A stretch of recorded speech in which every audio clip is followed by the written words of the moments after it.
വന്ന ഇങ്ങോട്ട് മതി. എന്തിനാ ഭക്ഷണം കഴിക്കണ്ടേ?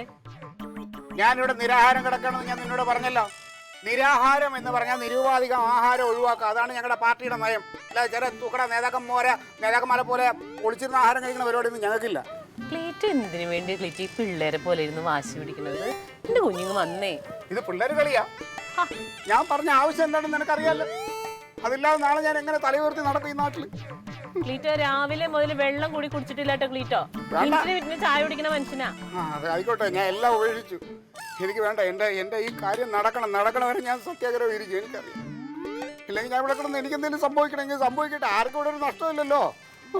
നീ വാതിലടച്ച് കേറി കടന്നോ, ഒരു കുഴപ്പമില്ല. എടാ ഒന്ന് ചെയ്ത് കൊടുക്കടാ. എന്താന്ന് വെച്ചാ പിള്ളേരെ പോലെ കാണിക്കണുണ്ടോ? അവനെന്ത് ഞാനുണ്ടെങ്കിൽ എന്ത് പോയാ എന്ത് അവനെന്ത്?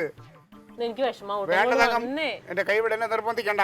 ഇവിടെ ഇരുന്ന് തണുപ്പും കൊണ്ട് പച്ചവെള്ളം കുടിക്കാതെ എന്തെങ്കിലും അസുഖം വരുത്തി വെക്കരുത്. വരട്ടെ, അസുഖം വരട്ടെ. അസുഖം വരുമ്പോ എന്താണ് കാരണമുള്ള എന്റെ അണികൾ അറിയും. അപ്പോഴേക്ക് അവരെല്ലാരും കൂടെ വരും ഇവിടെ.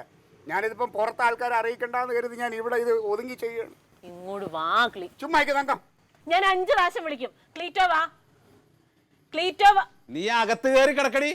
അവൻ അവിടെ ഇരുന്നോട്ടെ. അതിനെന്താ കുഴപ്പം? ഞാൻ ആജ്ഞാപിച്ചല്ലോ. ഇവിടുത്തെ യജമാനൻ ആജ്ഞാപിച്ചല്ലോ.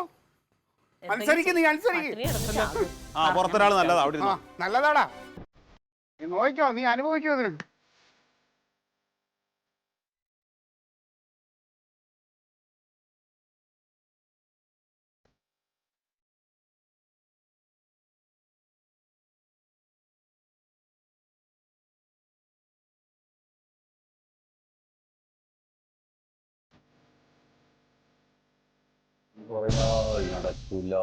ചെലവുകൾ ഒരുപാട് കൂടുതലാണ്.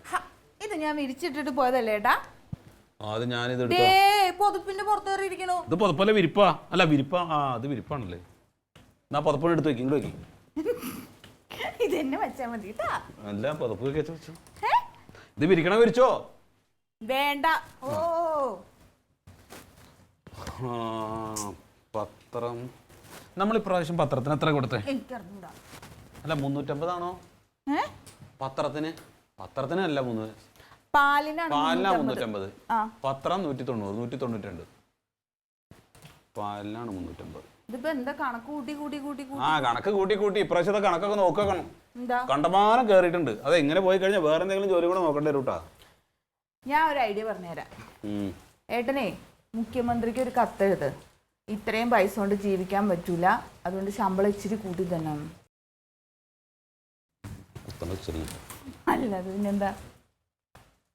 പിന്നെ ഞാൻ ഒരു കാര്യം പറഞ്ഞ വഴക്ക് പറയോ? എന്തേ പറഞ്ഞോ? ഏട്ടൻ എന്തിനാ വെറുതെ ആ ക്ലീറ്റോ ചേട്ടന്റെ കാര്യത്തില് ഏതാണ്ട് റിപ്പോർട്ട് കൊടുത്ത്? റിപ്പോർട്ടാ? എടി പൊട്ടത്തിയ, റിപ്പോർട്ട് കൊടുക്കണ ഞാൻ ആരാണ്? ഞാനൊരു സാധാരണ ലൈൻമാൻ അല്ലേ. ഞാൻ ആർക്ക് റിപ്പോർട്ട് കൊടുക്കാനാണ്?